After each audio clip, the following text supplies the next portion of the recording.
ये लोहे का फर्मा सीमेंट कंक्रीट में स्वतः अपना अस्तित्व खोकर गृह निर्माण में महत्वपूर्ण भूमिका निभाते हुए घर को दृढ़ता प्रदान करता है।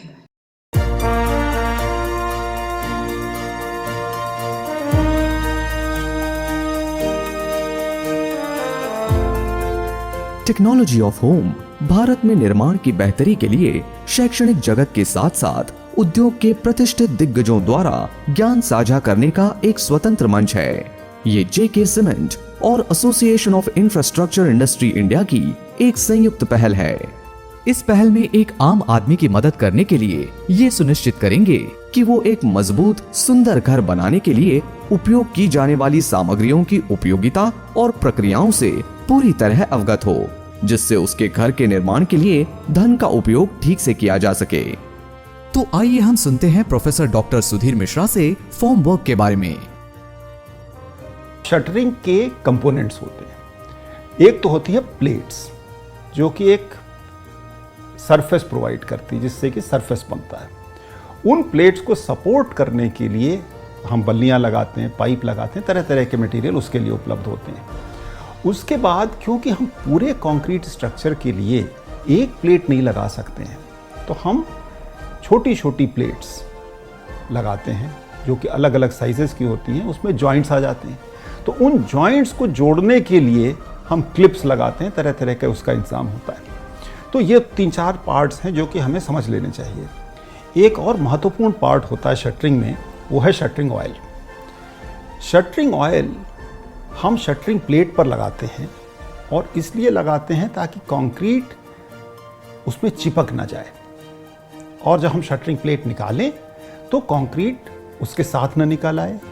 लेकिन हमें यह ध्यान रखना चाहिए कि शटरिंग ऑयल कंक्रीट में भी ना चिपक जाए।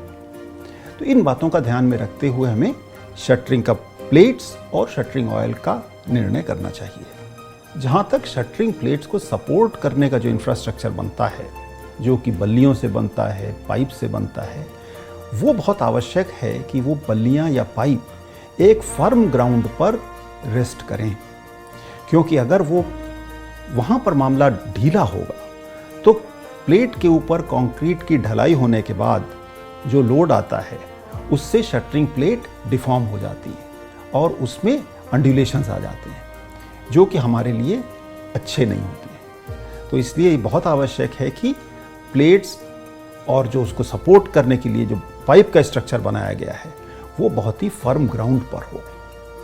पाइप की लंबाई कितनी होनी चाहिए वो भी बहुत ज़रूरी है, क्योंकि लोड आने पर ये पाइप कभी कभी बकल कर जाते हैं। कभी कभी तो ये भी होता है कि जो हमने छत की ढलाई की है वो छत ढह जाएगी अगर हमारी शटरिंग प्लेट्स का और शटरिंग सपोर्ट का सही तरीके से डिज़ाइन नहीं किया गया है। एक और बात हम आपको बताएं, अगर हम दूसरी मंजिल की छत डाल रहे हैं और उसकी सपोर्ट हमने पहले मंजिल की छत पे ली है, तो ये बहुत महत्वपूर्ण है कि हम पहली मंजिल की जो छत है उसमें उतनी स्ट्रेंथ हो उस कंक्रीट में कि वो उस टेम्पररी लोड को वहन कर सके। क्योंकि अगर वो वहन नहीं कर पाई तो नीचे की हमारी सपोर्ट कमज़ोर है, वो थोड़ा सा नीचे सेटल कर जाएगी और दूसरे मंजिल की जो हमारी छत है वो ढह जाएगी। तो इस तरीके के हादसे, दुर्घटनाएं आते हैं हमारे सामने, जहाँ पर कि कहीं ना कहीं त्रुटि हो जाती है, इंजीनियर द्वारा, मिस्त्री द्वारा कहीं ना कहीं कुछ गड़बड़ हो जाता है। जहाँ तक शटरिंग कब हटाई जाए का सवाल है, ये सवाल भी एक बहुत महत्वपूर्ण है कि शटरिंग लगाने के बाद कितने दिन तक शटरिंग लगी रहनी चाहिए। इसके बारे में मानक हैं जो कि कहते हैं कि आप कॉलम की सपोर्ट्स जो हैं वो 3 दिन बाद, 7 दिन बाद हटाएं। बीम के साइड्स आप अगले दिन ही हटा सकते हैं, लेकिन उसको नीचे से सपोर्ट करना आवश्यक है 28 दिनों तक, 21 दिनों तक।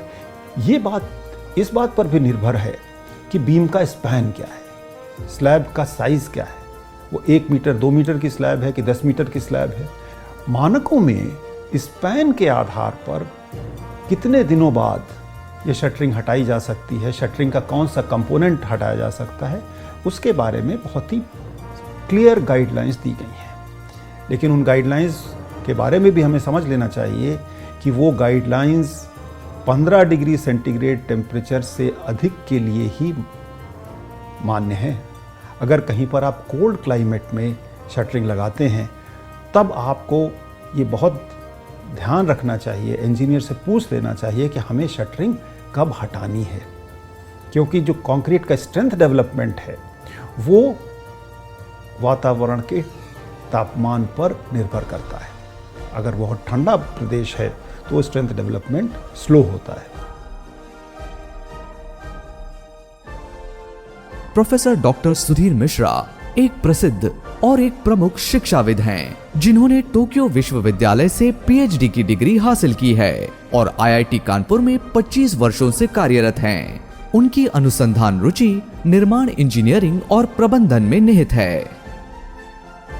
टेक्नोलॉजी ऑफ होम, सुदृढ़ सुंदर निर्माण।